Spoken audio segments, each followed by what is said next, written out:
कैसे हो बच्चों। स्वागत है आप सभी का एक बार फिर से सोहेल एकेडमी में, जहां बच्चे रट कर नहीं समझ कर पढ़ते हैं। हम लेकर के आ गए हैं मैटर इन आवर सराउंडिंग का लेक्चर नंबर 3 और आज हम पढ़ेंगे diffusion.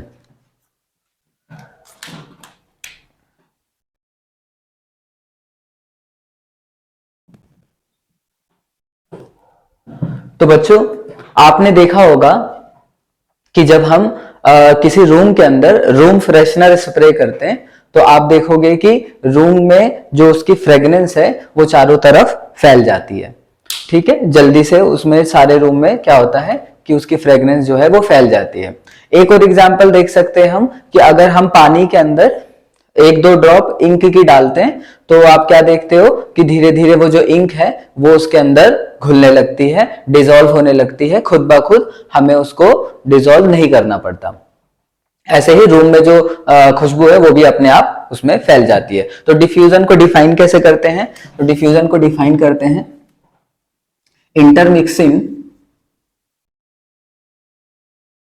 Intermixing of particles of two different matter on their own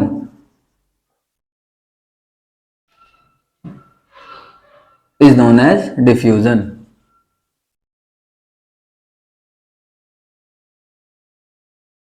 तो ध्यान से समझें, यहां पर क्या कह रहे हैं? इंटरमिक्सिंग ऑफ पार्टिकल्स, दो पार्टिकल का आपस में मिक्स हो जाना। मतलब जैसे इंक में हमने पानी के अंदर हमने इंक डाला तो इंक और पानी दोनों आपस में एक दूसरे में मिक्स हो गए। जैसे हमने स्प्रे किया रूम के अंदर तो जो फ्रेग्रेंस थी, जो परफ्यूम था वो क्या था? परफ्यूम और एयर दोनों आपस में मिक्स हो गए। तो intermixing of particle of two different matter, दो अलग अलग मैटर है, एक पानी और इंक, ये दो अलग अलग मैटर है, पानी अलग मैटर है और इंक अलग मैटर है। और परफ्यूम और एयर ये दो अलग अलग मैटर है। तो intermixing of particle of two different matter on their own, खुद ब खुद मिक्स होना, इसमें हमें कुछ करने की जरूरत नहीं होती, या अपने आप ही मिक्स हो जाता, तो इसको हम डिफ्यूजन बोलते हैं। अब एक क्वेश्चन ये होता है कि ये जो डिफ्यूजन है वो होता कैसे है? तो कहते हैं कि एक मैटर के पार्टिकल दूसरे मैटर के पार्टिकल के बीच में जो खाली स्पेस होता है वहां पे चले जाते हैं। सिंपल।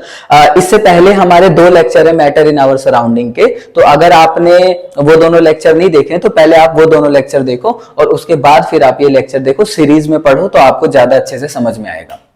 वहां पे हमने बात करी हुई है कि मैटर के बीच में स्पेस होता है खाली। तो अब यहां देखो कि जो पार्टिकल है वो मिक्स कैसे होते हैं। तो particles intermix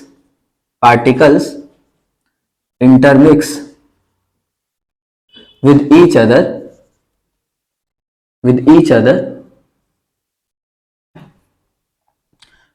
other, they do so by getting into the space,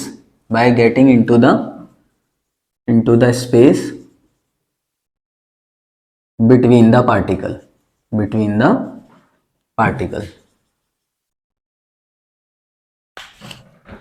तो ध्यान से यहां पे देखो,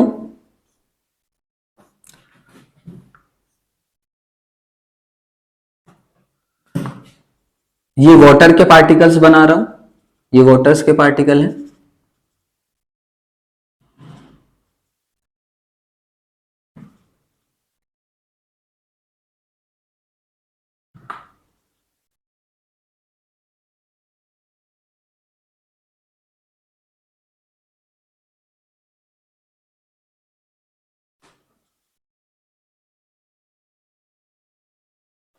ये वाटर के पार्टिकल हैं और मान लो कि इसमें हमने पोटेशियम परमैग्नेट के कुछ क्रिस्टल डाल दिए। तो ये पोटेशियम परमैग्नेट हमने इसमें डाल दिया, ये पोटेशियम परमैग्नेट डाल दिया हमने, पार्टिकल्स ऑफ पोटेशियम परमैग्नेट। कैसा कलर होता है उसका? पर्पल कलर होता है।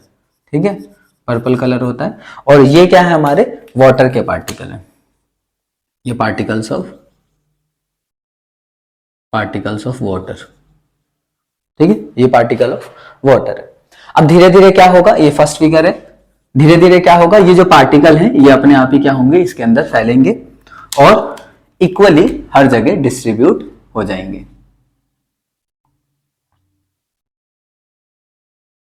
इक्वली डिस्ट्रीब्यूट हो जाएंगे। ठीक है, ये दूसरी फिगर, इसको क्या बोलते हैं, इसको बोल सकते हैं इक्विलिब्रियम। सारे पार्टिकल क्या हो गए, इक्वली डिस्ट्रीब्यूट हो गए, या आप बोलो इसे इक्वली डिस्ट्रीब्यूटेड हो, इक्वली डिस्ट्रीब्यूटेड, या फिर इक्वली डिस्ट्रीब्यूटेड, या आप बोल सकते हो यूनिफॉर्म कॉम्पोजिशन, यूनिफॉर्म कॉम्पोजिशन। ठीक है, क्लियर है। इसके बाद तीसरा पॉइंट कि ये जो पार्टिकल है, हमने समझा कि डिफ्यूजन क्या है, तो हमने समझा कि intermixing of particle of two different matter on their own, खुद ब खुद दो मैटर के जो पार्टिकल हैं खुद ब खुद मिक्स हो जाते हैं, तो उसको हम लोग डिफ्यूजन बोलते हैं। उसके बाद हमने समझा कि ऐसा होता कैसे है, तो एक मैटर के पार्टिकल दूसरे मैटर के पार्टिकल के स्पेस में चले जाते हैं, तो इस तरीके से ये क्या होते हैं, घुल जाते हैं आपस में। अब तीसरा है, ये पूछ रहे हैं कि आप ये बताओ कि ये होता क्यों है, तो आप बोल सकते हो कि जो डिफ्यूजन है ये होता है कंसंट्रेशन को इक्वलाइज करने के लिए, तो आप बोल सकते हो diffusion occurs to equalize the concentration of the solution,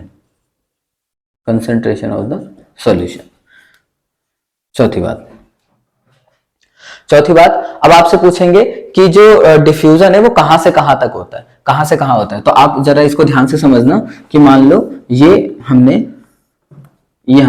room बना लिया और ये क्या है, आपके परफ्यूम के पार्टिकल है, तो ये परफ्यूम के पार्टिकल है जो कि पास पास है, जैसे मैंने परफ्यूम को क्या किया, स्प्रे किया, ये परफ्यूम के, मान लो कि मैंने परफ्यूम को स्प्रे करा, तो यहाँ पे क्या है, परफ्यूम के पार्टिकल ज्यादा हैं, बाकी रूम के अंदर परफ्यूम के पार्टिकल नहीं है, तो यहां से परफ्यूम के पार्टिकल क्या होंगे, वहां फैलेंगे जहां पे वो नहीं है, तो इसको क्या बोलते हैं, इसको बोलते हैं high concentration.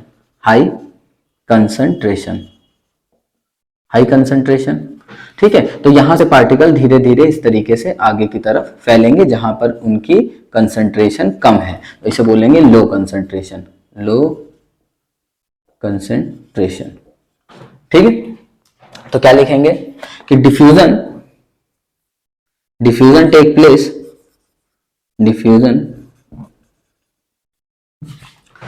Place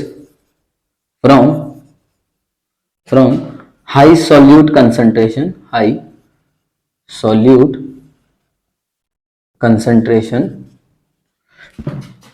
to low solute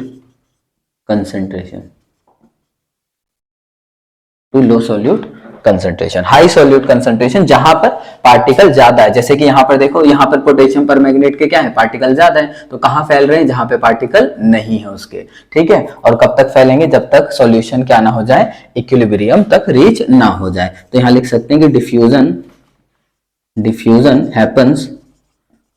happens until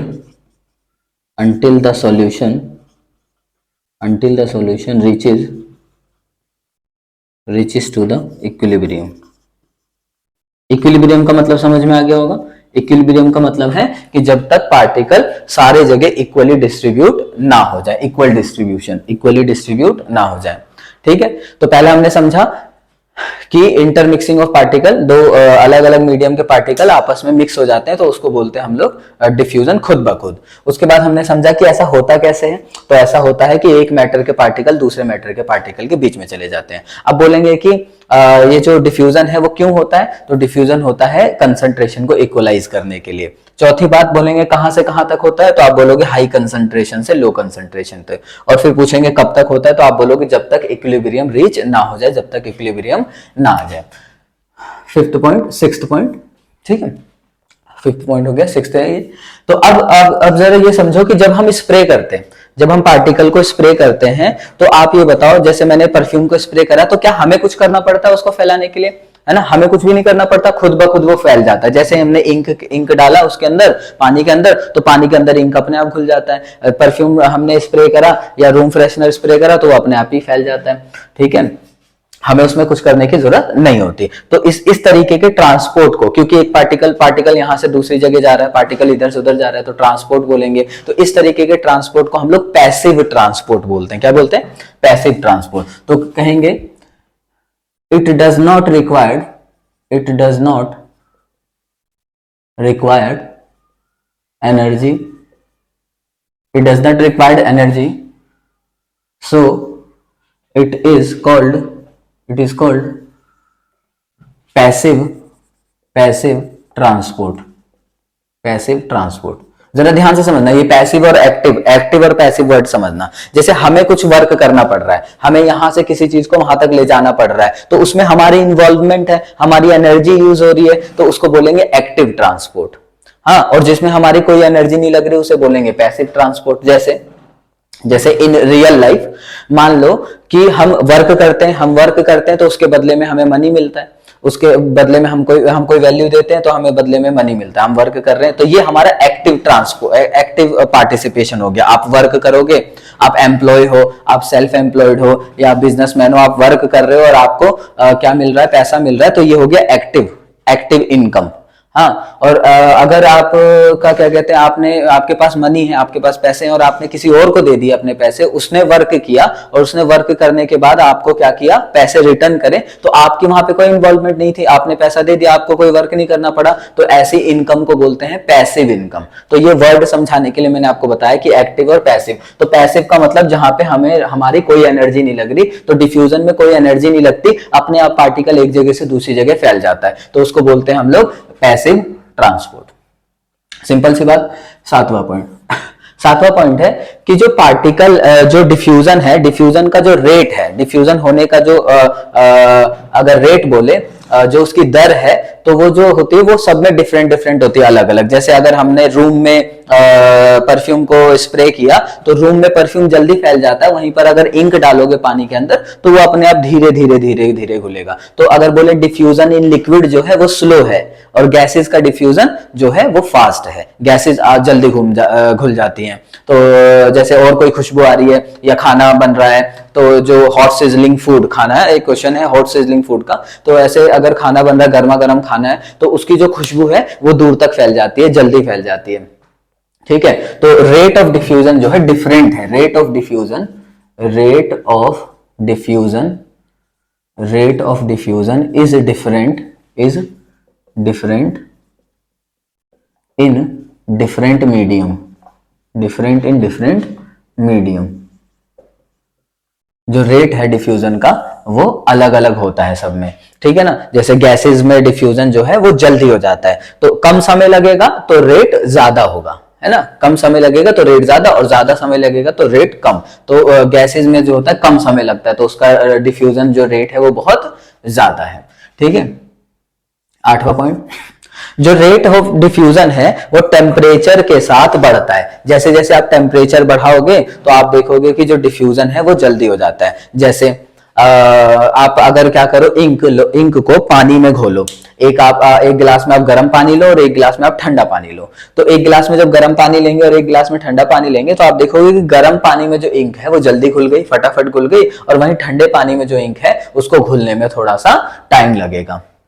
simple, इसका मतलब अगर टेम्परेचर बढ़ाओगे तो आपका जो डिफ्यूजन है वो जल्दी होगा। डिफ्यूजन मतलब इंटरमिक्स होना, डिफ्यूजन मतलब इंक का पानी में घुलना, और जब गर्म पानी में घुलोगे तो इंक जल्दी घुल जाएगी। एक एग्जांपल। दूसरा एग्जांपल ये हो सकता है कि जो गरम गरम खाना होता है उसकी खुशबू तो दूर तक आती है, हाँ, वहीं ठंडे खाने की जो खुशबू है वो दूर तक नहीं आती, उसके लिए आपको उसके पास जाना पड़ता है, तो आपको स्मेल आती है। नहीं तो जो गर्म खाना है वो दूर तक, कई मीटर तक आपको आ जाती है। मान लो कहीं पर छौक लग रही है या फिर कहीं पर क्या कहते हैं कुछ बन रहा है खाना, ठीक है, तो आप ये समझ गए कि जो टेम्परेचर है वो जो डिफ्यूजन का रेट है वो क्या हो जाता है, तेज हो जाता है। तो लिखेंगे यहाँ पे diffusion become faster, diffusion becomes faster faster on increasing temperature, temperature बढ़ाने पर आपका जो डिफ्यूजन है वो भी तेज हो जाता है। 9th पॉइंट देखो बच्चों, 9th पॉइंट है आपका कि जो डिफ्यूजन है वो मैटर के पार्टिकल के साइज पर भी डिपेंड करता है और उसके मास पर भी डिपेंड करता है।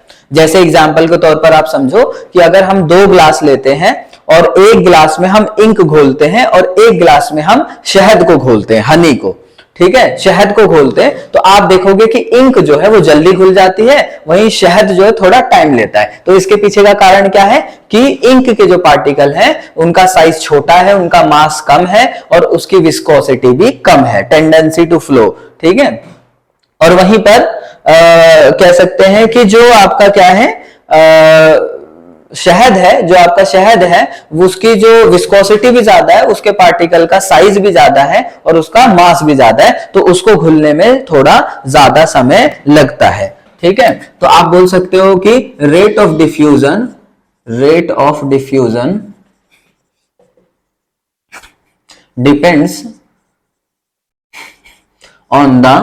depends on the size and mass of particles, and rate of diffusion depends on the size and mass of particle। क्या लिखेंगे, bigger particles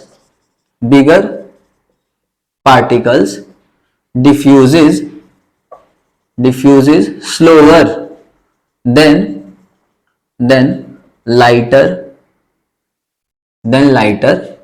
particles। हल्के पार्टिकल से ज्यादा समय लगता है बड़े पार्टिकल को घुलने में। ये भी ध्यान से समझ लेना कि जो हनी है वो ज्यादा टाइम लेता है और इंक जो है वो लेस टाइम लेती है, लेस टाइम टू डिसॉल्व, और वहीं ये मोर टाइम टू डिसॉल्व, ठीक है, ज्यादा टाइम लेते हैं डिसॉल्व होने में। अगला आ जाते हैं 10th पॉइंट है हमारा।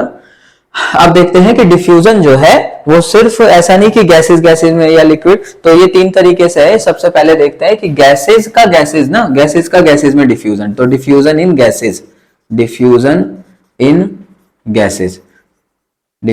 गैसेस। तो सबसे पहले समझने की बात यह है कि रेट ऑफ डिफ्यूजन जो है, डिफ्यूजन का जो रेट है वो बहुत ज्यादा हाई होता है किसके अंदर, गैसेस के अंदर। तो देखेंगे rate of diffusion is higher in gases, rate of diffusion is higher in gases में बहुत ज्यादा होते हैं, गैसेस जल्दी से आपस में क्या हो जाती हैं, डिफ्यूज हो जाती है, मिक्स हो जाती है। इसका एग्जांपल देखेंगे तो पहला एग्जांपल तो ये हो सकता है कि जो परफ्यूम है तो बोल देंगे perfume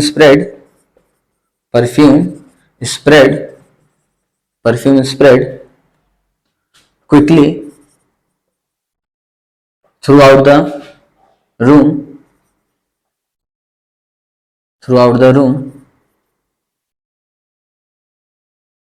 when sprayed।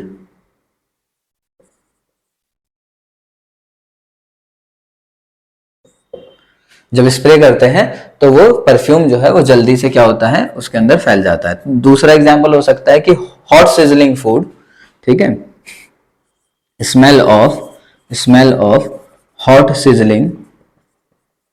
Sizzling food reaches us several meters away,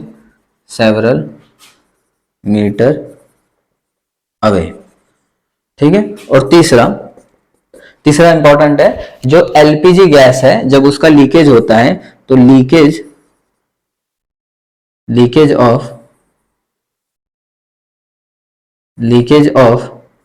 LPG gas can be detected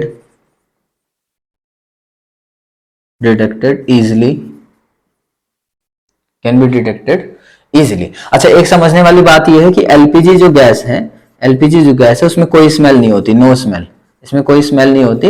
इसके साथ एक कंपाउंड है, एक केमिकल है जिसे मिक्स करते हैं, उसका नाम है इथाइल मरकेप्टेन, इथाइल मरकैप्टन, इसकी स्मेल होती है एक्चुअल में जो हमें आती है। और आप समझ गए होंगे कि इसे इसके अंदर मिक्स क्यों करते हैं, नहीं तो एलपीजी अगर लीक हो जाती तो डिटेक्ट नहीं कर पाते, समझ नहीं पाते कि एलपीजी गैस लीक हो रही है और आग लगने का खतरा बढ़ जाता, तो उसको इस केमिकल के साथ हम क्या करते हैं, मिक्स कर देते हैं। ठीक है, तो ये हो गया डिफ्यूजन इन गैसेज।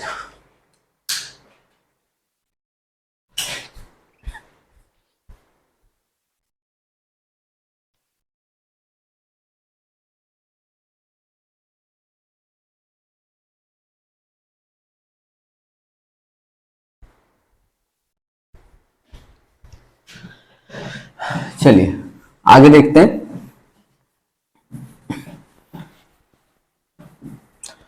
नेक्स्ट है 11th point, diffusion in liquid. Diffusion in liquid, diffusion in liquid. तो इसमें फर्स्ट पार्ट जो है, तो डिफ्यूजन का जो लिक्विड का जो रेट होता है वो गैसेस से स्लोअर होता है। Diffusion in liquid, diffusion in liquid is slower than gases but higher than solid, higher than solid।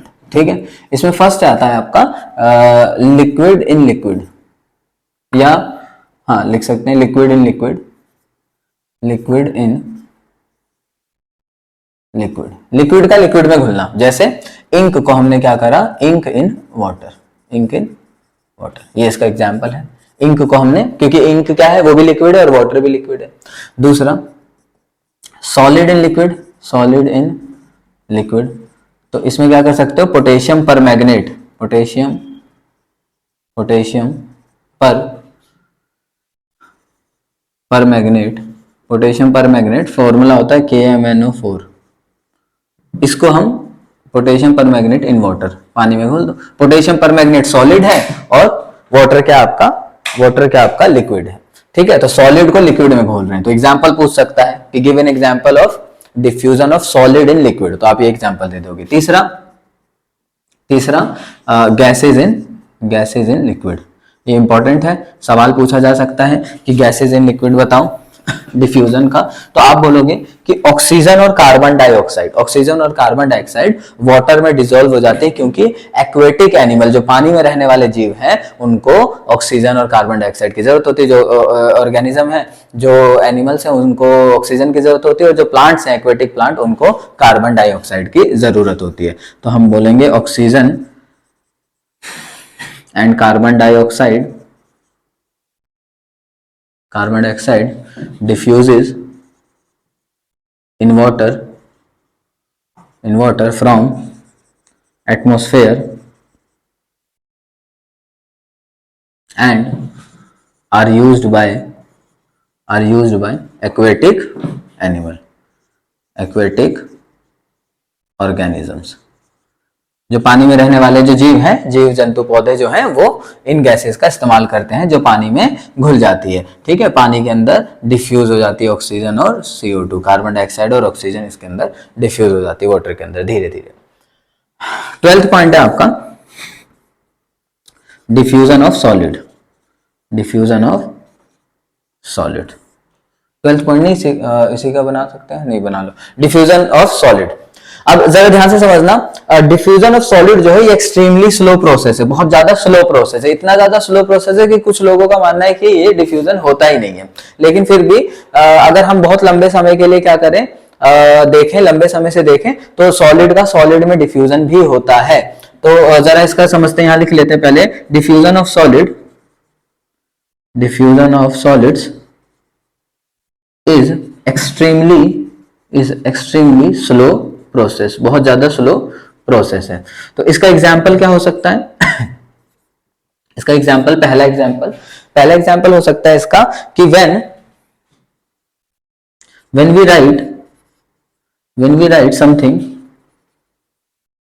write something on a blackboard with chalk and left it for few days का मतलब 15 से 20 दिन तक अगर हम इसे छोड़ दें। देखो क्या लिखा है, when we write something on a black board, अगर ब्लैक बोर्ड से चौक पर हमने कुछ लिख दिया और उसको 10-15 दिन के लिए छोड़ दिया तो cleaning the board become quite difficult, cleaning the board becomes quite difficult। क्या कह रहे हैं समझो जरा ध्यान से।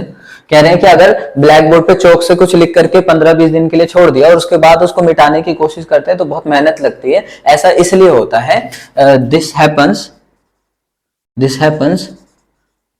As chalk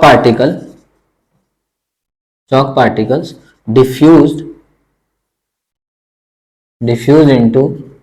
into the surface of blackboard, into the surface of blackboard। तो ऐसा इसलिए होता है कि जो चौक के पार्टिकल है वो ब्लैक बोर्ड के पार्टिकल के बीच में डिफ्यूज हो गए, उसके अंदर चले गए। तो यहां पर भी एक एग्जांपल हम देख सकते हैं। एक और एग्जांपल देख सकते हैं हम यहां पर when two metals, जब दो मेटल्स को when two metals are closely linked, अगर हम क्या करें, दो लोहे की चीज को लें और उसको क्लोजली लिंक करके छोड़ दें and left for several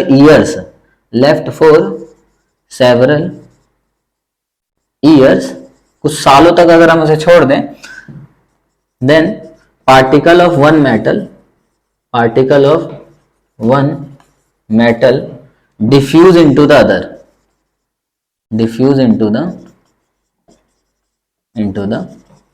other, दूसरे पार्टिकल के। तो क्या कह रहे हैं, दो मेटल को अगर हम लोग क्लोजली लिंक करके लंबे समय तक, कुछ साल तक छोड़ दें तो आप देखोगे कि एक मेटल के पार्टिकल दूसरे मेटल के पार्टिकल के बीच में डिफ्यूज हो जाएंगे, उनको अलग करना फिर मुश्किल होगा। वो दोनों एक दूसरे में डिफ्यूज हो जाएंगे, चिपक जाएंगे। एक चीज और, एक पॉइंट और है, पॉइंट नंबर 13 है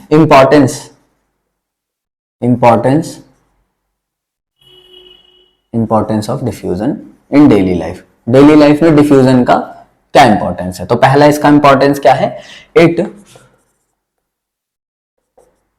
it allows the exchange for the gases like oxygen and carbon dioxide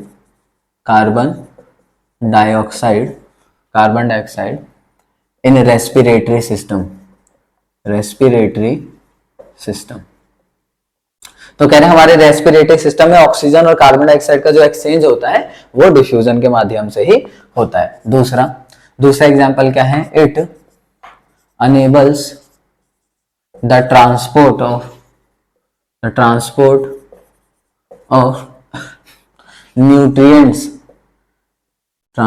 of nutrients and waste material through the membrane of cell। अभी हम लोग सेल चैप्टर पढ़ेंगे आगे। तो सेल है ये, तो सेल के मेम्ब्रेन के अंदर और बाहर न्यूट्रिशन और वेस्ट मटेरियल जो है वो भी डिफ्यूजन की मदद से ही अंदर बाहर जाते हैं। इस तरीके के डिफ्यूजन को एक अलग तरीके का डिफ्यूजन कहते हैं, जिसे हम ओस्मोसिस भी कहते हैं। अगले लेक्चर में इसको पढ़ेंगे, ठीक है। तो अभी तक हम लोगों ने क्या पढ़ा, ठीक है। अभी तक हम लोगों ने सबसे पहले लेक्चर में हम लोगों ने मैटर के बारे में पढ़ा था, फिर कैरेक्टरिस्टिक ऑफ मैटर के बारे में पढ़ा था और आज हमने डिफ्यूजन के बारे में पढ़ा, ठीक है। क्लियर है, तो अच्छे से इसको रिवाइज करो, ठीक है। जो डेली प्रैक्टिस पेपर आपको मिलता है डिस्क्रिप्शन बॉक्स में, उस डेली प्रैक्टिस पेपर को सॉल्व किया करो, ठीक है, और बढ़िया से पढ़ाई करते रहो। धन्यवाद।